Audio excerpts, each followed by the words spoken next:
Nagsilbi kayo sa marahas na pamamaraan bilang isang pulis. Hindi po ba kayo nahihiya sa inyong mga pamilya? Bawat isa po sa inyo may pamilya, hindi nyo po ba naiisip yung bawat pinapalo po ninyo? Anak nyo yan?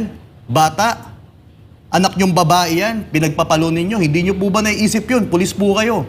Hindi nyo po ba naiisip yung namatayan ng isang miyembro dito ay ama ninyo? Hindi nyo po ba naiisip, paano kung yung amay ninyo namatay? O paano kung tatay nyo yan? O, tatawanan nyo rin po ba? Ay, yawa ka talaga kayo. Kung tatawanan nyo lang din, nakita ko rin sa isa may hinimatay. Tinawanan lang. Oo. Wala kayong puso. Yawa kayo. Dito nga, Frank, ayaw pa mag-responde ng ambulance. Kinumpiska nilang ambulansya ng KOJC, mga kababayan, at dahil tayo'y tumakbo sa isang opisyal, saka siya tumawag sa labas ng ambulansya. But it took them 30 minutes to respond in the midst of actual life and death situation ni Manong Edwin. Ang pulis po ay nakatunganga at pinipigilan ang pag-responde ng ambulansya. Buhay ang pinag-uusapan natin, mga pulis. Buhay po pinag-uusapan natin, pinigilan nyo pa. Hinintay nyo pa, mamatay ang tao. Anong uri ng pulis po meron kayo? Isipin nyo po yung anak ninyo.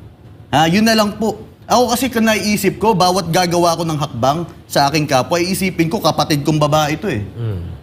Isipin ko, anak ko to eh. Kapamilya ko to. Kapamilya ko to eh. Pero kung wala po kayong remorse, wala kayong puso, ay tatanggapin na po namin na isa po kayong kampon ni Torre. Na, ang sabi mo kanina, ang kanyang pagkatao at personalidad. Ayawa. Ang yawa po ay Bisaya, equivalent to demonyo. Tama ba yon? Yawa, demonyo. Pareho lang, no? Okay. Anyway, gusto namin ito dalhin sa antas ng pagtingin ng sambayanang Pilipino that the accountability and command responsibility will go back to Marcos Jr.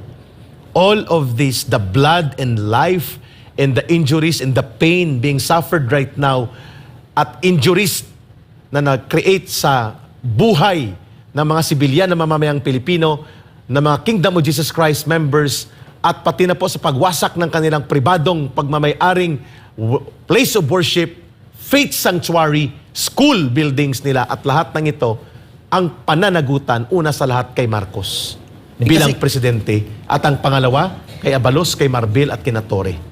But of course, sa mga pulis at sa mga sundalo na nanonood nito, hindi po kayo pinapasahod, pinatraining, pinauniforme, at binigyan ng baril ng mamamayang Pilipino mula sa dugo at pawis ng mga buwis ng mamamayang Pilipino para ang saktan at abusuhin at lapastanganin ay ang ordinaryong sibilyan na mamamayan. Member man yan ni Pastor Kibulo o hindi, it doesn't matter. Pilipino po yan. Sibilyan sila. At may tungkulin ang gobyerno na sila'y pangalagaan at hindi sila dahasin, lapastanganin at gahasain ang kanilang mga kalayan at karapatan.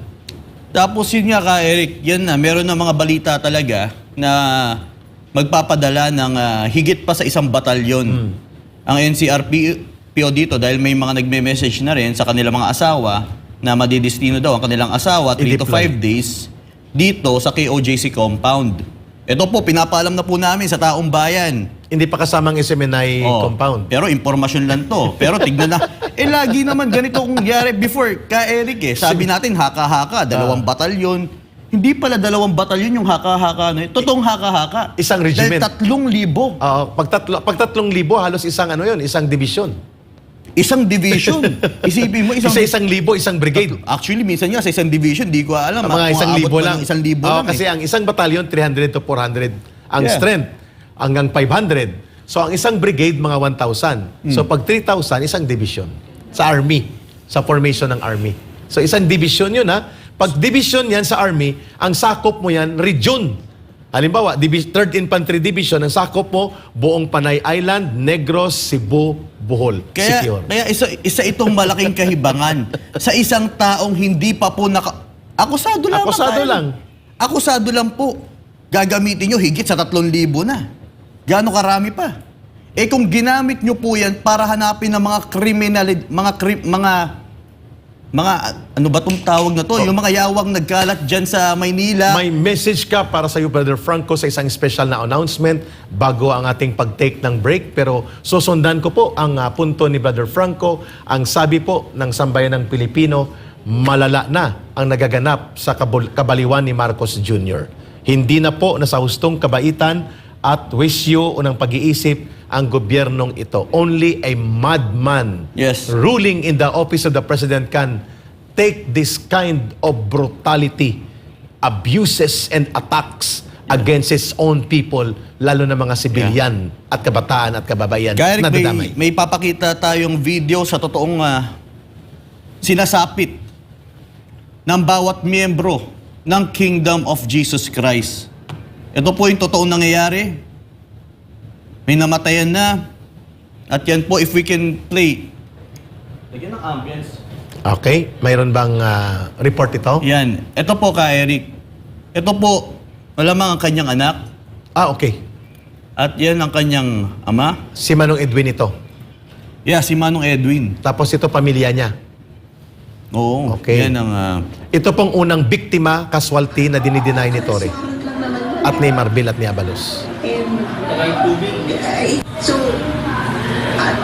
arrest warrant lang naman yun, di ba? And I think it needs further clarification. And so, Kaya nga, arrest warrant lang naman yun, di ba? And I think it needs further clarification. And so, arrest warrant lang naman yun, di ba? mga pulis na may puso pa, isipin nyo po yung anak ninyo. Isipin nyo po yung tatay ninyo. Gusto nyo po bang mangyari din sa inyo ito?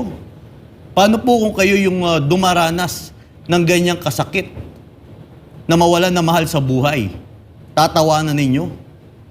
O mga kapulisan dyan, kung nakikinig po kayo, ito po yung ginawa ninyo. O, tignan nyo po itong isang anak niyang babae na napakasaya ng buhay nila bago kayo pumunta sa kingdom. Masaya yan. Ang kanyang ama, nagtatawa ganyan. Nagmamahal. Ganito kasi itinuro sa amin. Walang away. Pag-iibigan lang at tumulong sa kapwa. Pero binaboy nyo po, sinira nyo po ang buhay ng bawat kingdom of Jesus Christ. Ayaw nyo ng kabutihan, gusto nyo kasamaan eh. Kapulisan pa naman kayo, hindi po ba kayo nahihiya sa ginawa ninyo? Ganyan po ang ginawa ninyo.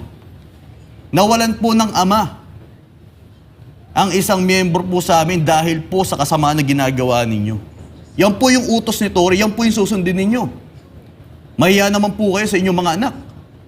Mahiya po kayo sa inyong mga ina, sa inyong mga mahal sa buhay, na kayo po yung sanhi ng kamatayan.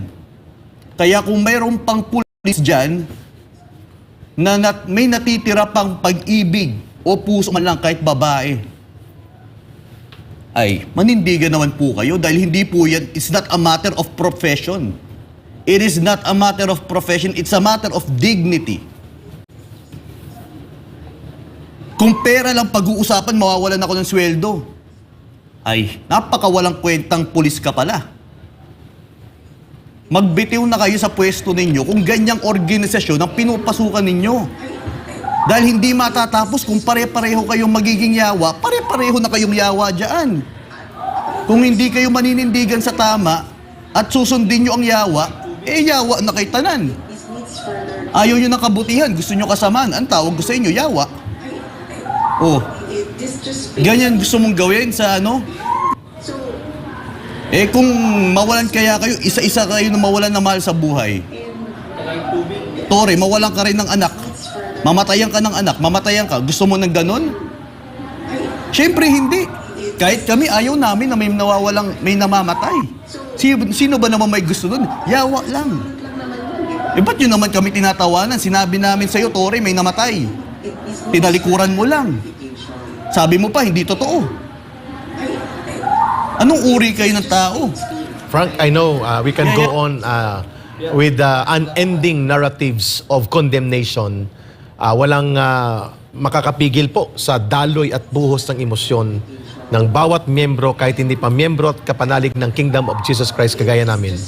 We are full of emotions. We are overwhelmed with pain and grief, sakit at apdi at dalamhati ang nararamdaman namin. Iwan ko po kung bakit hindi nararamdaman yan ni Nick Torre, ni Marbil, ni Abalus at ni Marcos, sapagkat ang gusto pa rin nilang gawin ay habulin ng todo-todo ng iligal at alang kriminal na pamamaraan si Pastor Kibuloy samantalang dinadahas, sinasaktan at namamatay na ang mga sibilyan at mamamayang Pilipino sa loob ng Kingdom of Jesus Christ. Frank, I will request for a break muna Muli, sa ating team. At babalik po si Ka Eric with Brother Franco and the rest of the team of SMNI sapagkat wala po itong tigil. May activities ngayong hapon at may mga binabantayan tayong kaganapan din sa Kingdom of Jesus Christ because this is already a continuing watch for justice and watch for truth and real information. Kaya 72 hours live and continuing service po ang ginagawa ng SMNI. Yan, kaya sa ating mga kababayan, especially na nandito sa Maynila, Metro Manila, kahit sa karating probinsya, mga kababayan, magkaisa po tayo ngayon. Gagawa po tayo ng mga bagay na dapat nating gawin sa pagpapakita ng totoong patriotikong diwa sa bawat Pilipino. Magkakaisa po tayo. Okay, at ito po ay Black Monday protest. At hindi po maiiwasang magkaroon po ng mataas na emosyon. Hindi po tayo nanggagatong. Yan po ay ekspresyon ng pagiging tao sapagkat ang immoral at kriminal na akto laban sa mga inosenteng mamamayan ay dapat kinokondina. Hindi po yan dapat sinasabing huminahon tayo. Hindi rin ibig sabihin kapag mataas ang emosyon ay magiging marahas tayo. Kagaya ng ginagawa ng mga berdugo, ng mga pulis ni Marcos, ni Abalos, ni Marvel at ni Torre. We are not like that. But emotions of people can always go up, especially sa karumal-dumal na pangbabastos at pang-aabuso na ginagawa ng Estado at instrumento nito sa kanyang mamamayan. Magbabalik po kami ni Brother Franco at ng iba pang mga anchors ng SMNI. Patuloy pa rin ang ating live coverage dito sa patuloy na pagkubkub po ng kapulisan sa KOJC compound. Maraming salamat po at babalik po kami. Ayun.